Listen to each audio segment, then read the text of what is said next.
Este es un heterodímero asociado a la vía de señalización que se expresa en las células T, CD4 y CD8. Tiene dos posibles formas: el receptor alfa-beta, receptor mayoritario en el cuerpo humano, y el receptor gamma y delta, receptor menos específico y menos desarrollado. La cadena alfa y gamma tiene peso molecular de 46 kilobases, la cadena delta y beta de 40 a 50 kilovoltios.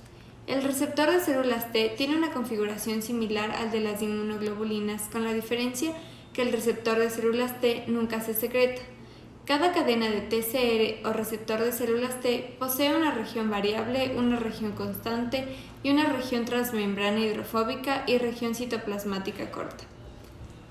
Las funciones son: el TCR actúa en la selección positiva y negativa de células T en la periferia, y también en las células maduras participa en el reconocimiento de antígenos exógenos presentado por las células MHC.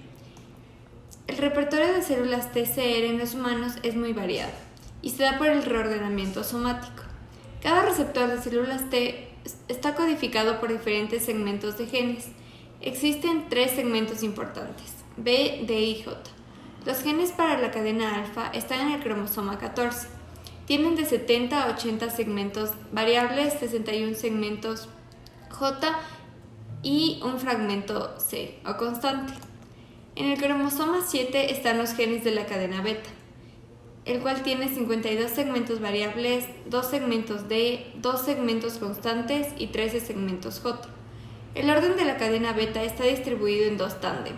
En el primer tándem, el segmento D y C flanquean 6 segmentos J. El segundo tándem tiene el segmento D y C y flanquean 7 segmentos J. La cadena gamma está en el cromosoma 7. Tiene 12 segmentos variables con 2 tándem. El primer tándem tiene 3 segmentos J y 1 constante. El segundo tándem 2 segmentos J y 1 constante.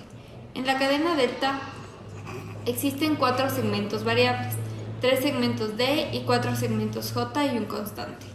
El reordenamiento de las cadenas alfa y beta es similar al de las cadenas ligeras y pesadas de las inmunoglobulinas.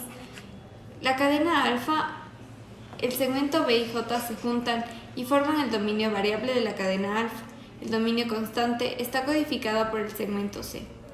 Los genes de cadena beta sufren dos recombinaciones D y J. Se unen y entre D y B forman un axón con el segmento B de J, y esto forma la región variable. El dominio constante está formado por el segmento C. La cadena gamma y delta tienen menos segmentos variables.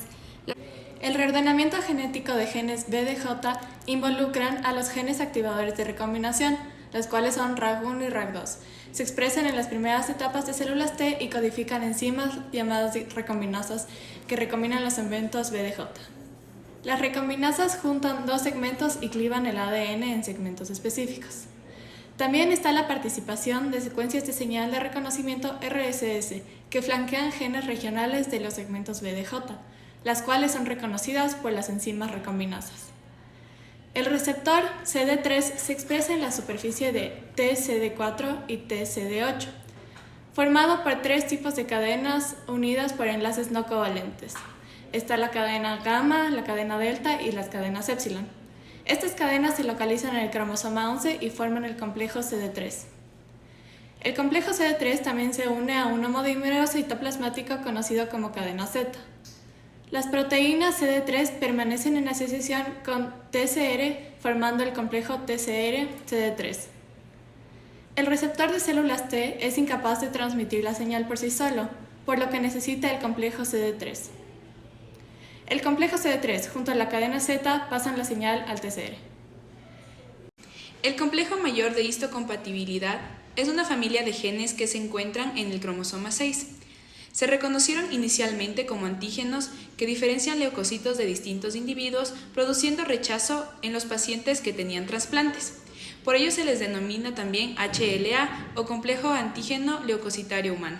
Se encuentran expresadas en la superficie de células presentadoras de antígeno APC y su función es la de codificar glucoproteínas o HLA que participan en la presentación de antígeno a los linfocitos T. El complejo mayor de histocompatibilidad tiene dos sets de genes, el MHC1 y el MHC2, que están involucrados en el proceso de presentación de antígeno. El MHC1 tiene una cadena alfa que contiene 3 dominios, alfa 1, alfa 2 y alfa 3. La cadena alfa está asociada a la microinmunoglobulina G. El dominio alfa 1 y 2 forma un tipo de surco que es lo suficientemente largo para colocar péptidos y coloca de 8 a 10 aminoácidos. La parte superior del dominio alfa 1 y 2 son las que hacen contacto con TCR, que es el receptor de células T. El dominio alfa 3 es un dominio invariante y se une al receptor TCD8, no al TCD4. El MHC1 se expresa en leucocitos, células nucleadas mesenquimales y células epiteliales.